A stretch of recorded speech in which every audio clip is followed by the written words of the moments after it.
क्या यही यही बाबा साहब अंबेडकर के सपनों के विश्वविद्यालय हैं? क्योंकि वाइस चांसलर बन रहा है आरएसएस की शाखा से। और यह बात नागपुर कहने में भी डर नहीं लग रहा है मुझे, क्योंकि वो खुद कहते हैं, बड़े वाले पशु डॉक्टर थे लेकिन उनको Z+ सिक्योरिटी मिली है। समझ जाओ मैं किसकी बात कर रहा हूं, समझ गया ना? तो वो कहते हैं कि 2000 साल तक हमारे लोगों ने SC ST OBC के साथ भेदभाव किया है, तो 200 साल तक तो रिजर्वेशन रहना चाहिए। हमने अपने ही समाज के बंधुओं को सामाजिक व्यवस्था के तहत पीछे रखा। उनका जीना पशु समान हो गया तो हमने चिंता नहीं की, और ऐसा कम से कम 2000 वर्ष चला ही है धीरे धीरे। इसलिए जब तक वो भेदभाव है तब तक उसको चालू रहना चाहिए।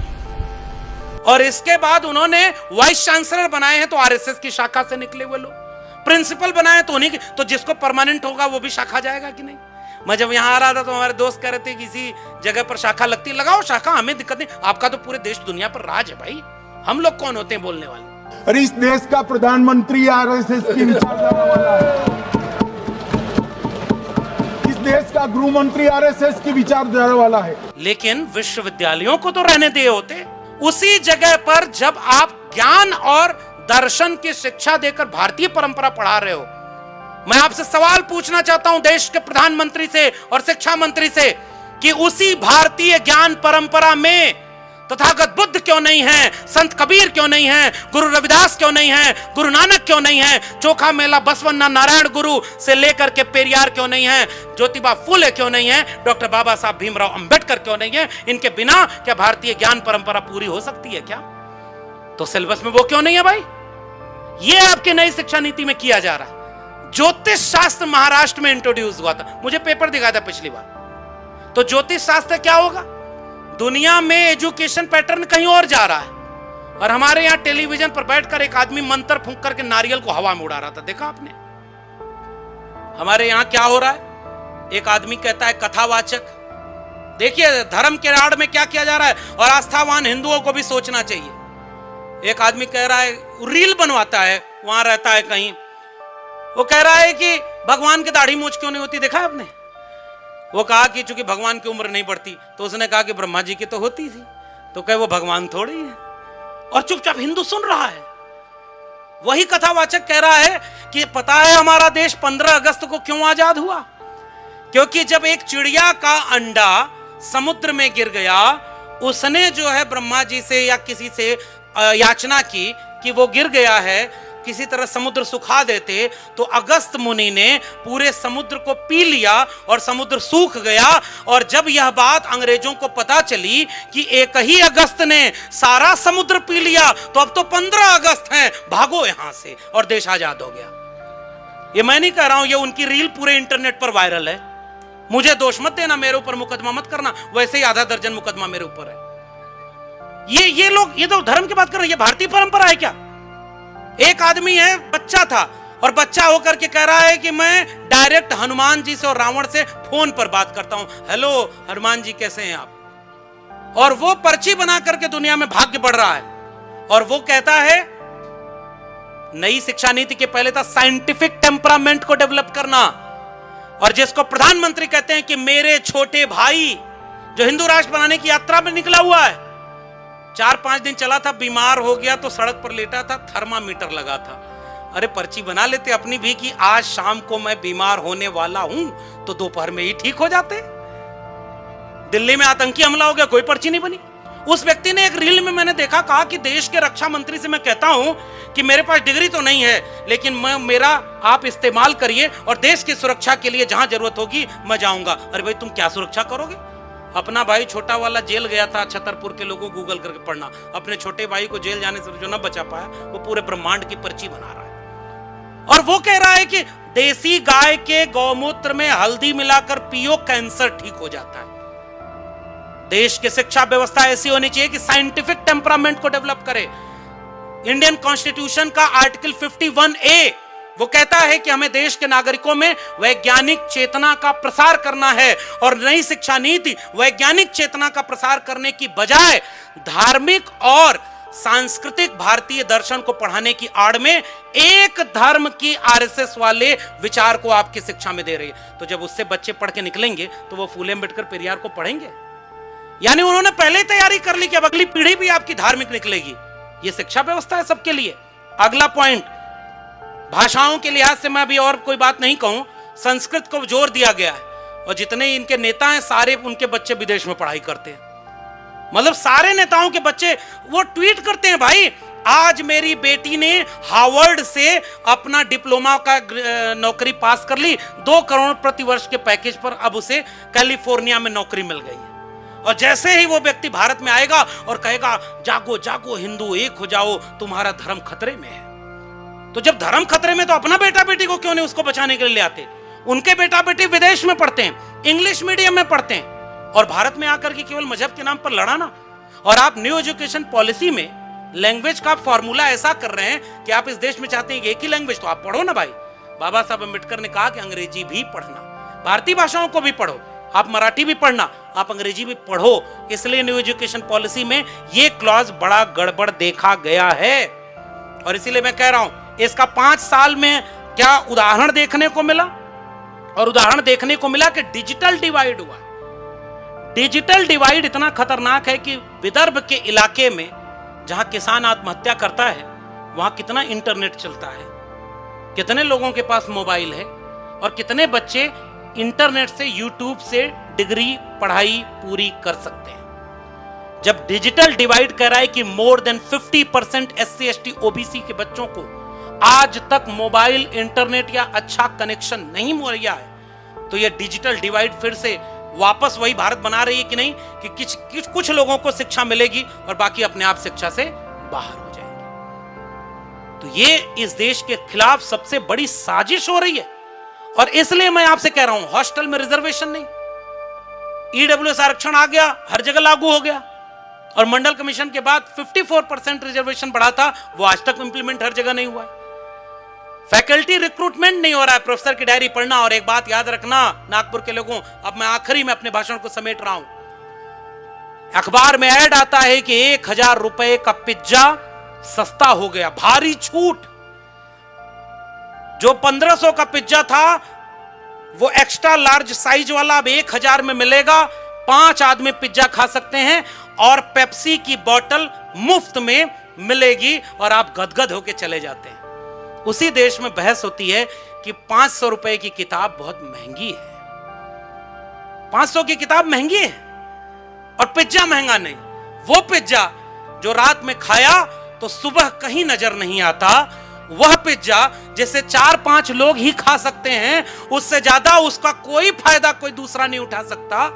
उस देश के लोगों को सोचना चाहिए कि अगर 500 की किताब खरीद कर जाओगे तो 5000 लोग उसको पढ़ सकते हैं और पूरे जीवन उसके विचार हरे रह सकते हैं। इसलिए किताबों को खरीदना हम सबको सबसे पहले शुरू करना चाहिए। किताबें ही तो सवाल करना सिखाती हैं, किताबें ही तो सोचना सिखाती हैं। डॉक्टर बाबा साहब अंबेडकर भारत के उन लोगों में शुमार हैं जिनकी लाइब्रेरी दुनिया के सबसे बड़ी लाइब्रेरी में से एक मानी जाती है।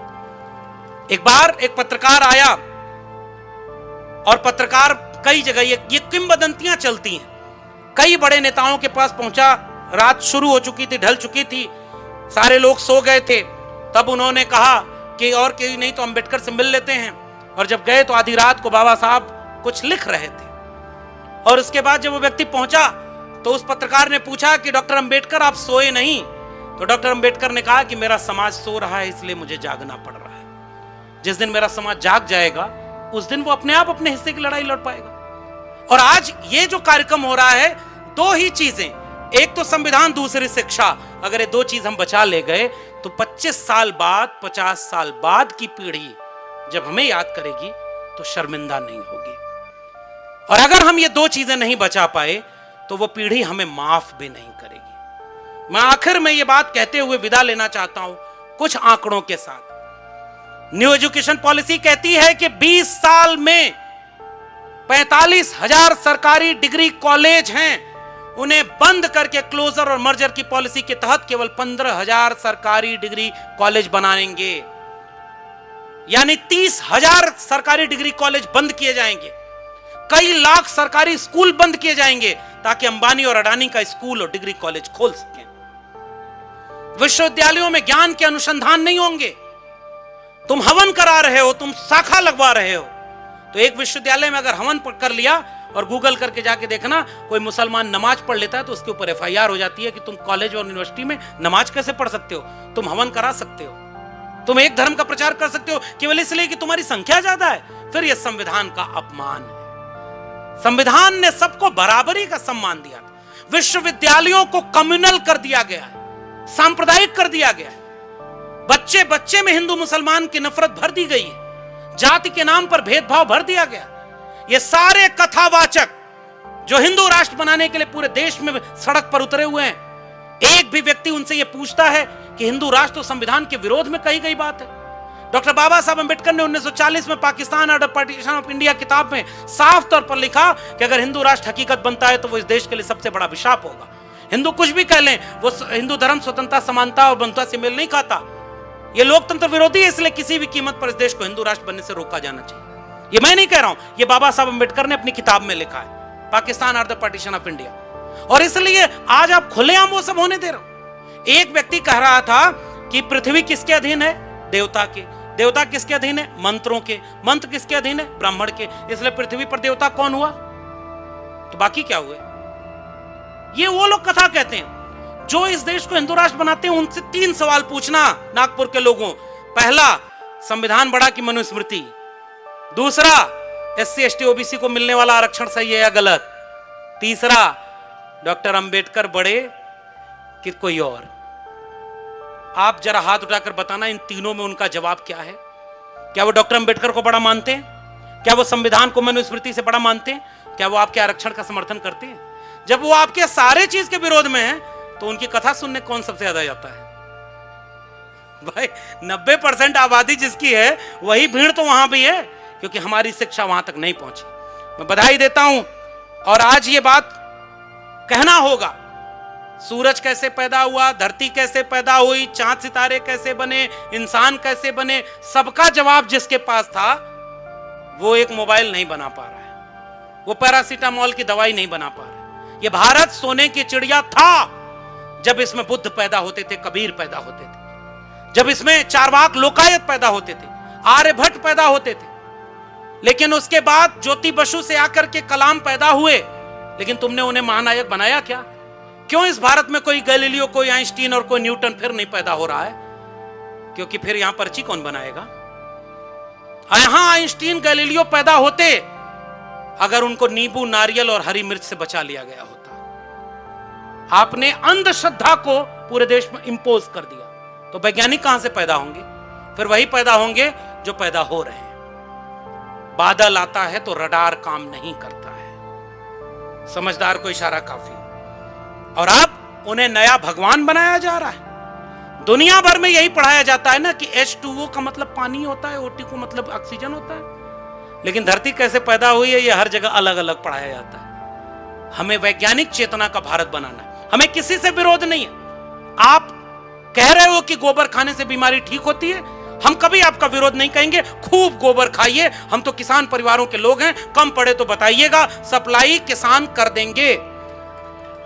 गोबर खाने से आपको नहीं रोकेंगे, लेकिन पूरे भारत के नौजवानों की पीढ़ी को अगर आप गोबर खिलाना चाहते हैं तो हम उसका विरोध करेंगे। हम कहेंगे कि गोबर खेत में डालो, उससे अनाज पैदा होता है, और उसी अनाज में गोबर के अनाज से हलवा बनने के लिए फसल पैदा होती है। और अच्छा खाओ, अच्छा पियो, अच्छा पहनो और अच्छा सोचो, ताकि इंसान और इंसान के बीच की नफरत खत्म हो, मोहब्बत बढ़े। तुम नफरत बढ़ाना चाहते हो, हम मोहब्बत की बात करने आए। और मोहब्बत बढ़ेगी तो केवल शिक्षा से। नागपुर के लोगों, अभी ये कार्यक्रम खत्म होगा जब आपके सामने स्टॉल लगी है, मेरी किताब पढ़ना मत पढ़ना, अपना प्रचार खुद ही क्यों करूं मैं। लेकिन जो भी किताब वहां पर होगी, महापुरुषों की जीवनी होगी, डॉक्टर अंबेडकर की किताबें होंगी, महात्मा फूले की गुलामगिरी होगी। एक एक किताब खरीदिए, और अगर आपके घर में वो किताब है तब भी वो किताब खरीदिएगा। और जब भी किसी की शादी में जाएं, किसी के बर्थडे में जाएं, कहीं जाएं, तो उसको फूलों की माला या गुलदस्ता भेंट करने की बजाय कोई किताब भेंट करिए, और उसके बाद देखिए कि हमारी वैचारिक क्रांति आगे बढ़ती है या नहीं। इसलिए शिक्षा बचाना केवल भाषण से नहीं बचेगी। अपने यहां स्कूल अगर बंद हो रहे हैं तो एक पैरेलल पाठशाला, कोई फूले फिर पैदा होंगे क्या? कोई सावित्रीबाई फूले वापस अवतार लेंगी? हमारे यहां तो अवतार को लोग मानते नहीं। तो अंबेडकर तो चले गए अपने हिस्से की लड़ाई लड़ करके, फूले चले गए, और हमें जो दे गए हम वही नहीं बचा पा रहे हैं। हमारे आंखों के सामने संविधान तार तार हो गया। वोट चोरी करके आपके लोकतंत्र को लूट लिया गया, क्योंकि उनके पास हुकूमत है, उनके पास मीडिया है, उनके पास पैसा है, उनके पास बाहर खड़े लोग हैं जो हिंसा पर आमादा हैं, किसी के ऊपर भी हमला कर सकते हैं, किसी को वो नरेंद्र दाभोलकर, किसी को पंसारे, किसी को कलबुर्गी बना सकते हैं। तो क्या डर जाओगे क्या आप? डॉक्टर अंबेडकर डर गए होते तो देश को हमें एक नायक मिल पाया होता क्या? वो कहते हैं कि डर जाएं हम और भूत के डर से मकान छोड़ दें हम, इसलिए लड़ना पड़ेगा। देखिए, न्यू एजुकेशन पॉलिसी जो कहती है उसको गांव गांव पहुंचाना हमारी जिम्मेदारी, और मैंने बहुत थोड़ा ही समझाया।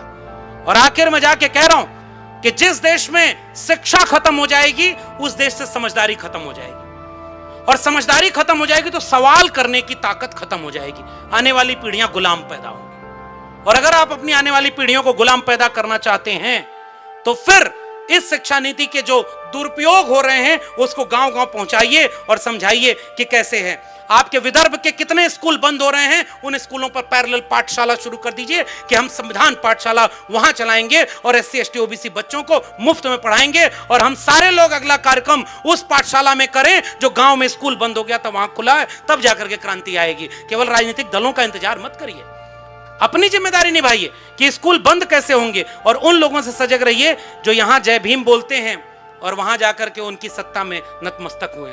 दलित पैंथर से निकले हुए कुछ नेता वहां आज भी मिनिस्टर बने हुए हैं। समझदार को इशारा काफी है। और आज हमारे लोग उस तरह की चीजों को नहीं देख पा रहे कि कैसे हम इस तरह के सवाल करने से अपनी नस्लों को बचा पाएंगे। असद अकबराबादी का एक शेर है, ये दोहरे चरित्र वालों से पूछना जो इधर भी अच्छा उधर भी अच्छा करते हैं। दो नावों पर पांव पसारे ऐसे कैसे, दो नावों पर पांव पसारे मतलब अंबेडकर भी सही है और सावरकर भी सही है, दोनों तो नहीं चल सकता, दोनों विरोधी विचार। दो नावों पर पांव पसारे ऐसे कैसे, वो भी प्यारा हम भी प्यारे ऐसे कैसे। भाई विचार तो स्पष्ट होना चाहिए। सूरज बोला बिन मेरे दुनिया अंधी है, हंसकर बोले चांद सितारे ऐसे कैसे। और आखिर में अपने लिए भी आप भी ये बात कहिएगा कि मुझ जैसों को यहां पर देख के कहते हैं वो इतना आगे बिना सहारे ऐसे कैसे। हम बिना सहारे के यहां आए हैं, लेकिन हां हमारा कोई गॉडफादर नहीं था। लेकिन कुछ दिन पहले गृह मंत्री ने सदन में बोला था कि फैशन हो गया है अंबेडकर अंबेडकर कहना। इतना नाम अगर भगवान का लिए होते तो आपको जीते जी स्वर्ग मिल जाता। हम कहते हैं कि स्वर्ग है या नहीं हमें नहीं पता, लेकिन डॉक्टर अंबेडकर उस व्यक्ति का नाम है जिसने करोड़ों लोगों के लिए नरक से बदतर जो जीवन था उसे बेहतर करके जीते जी स्वर्ग बनाने का काम किया। इसलिए हम अंबेडकर को याद करने की बात करते हैं।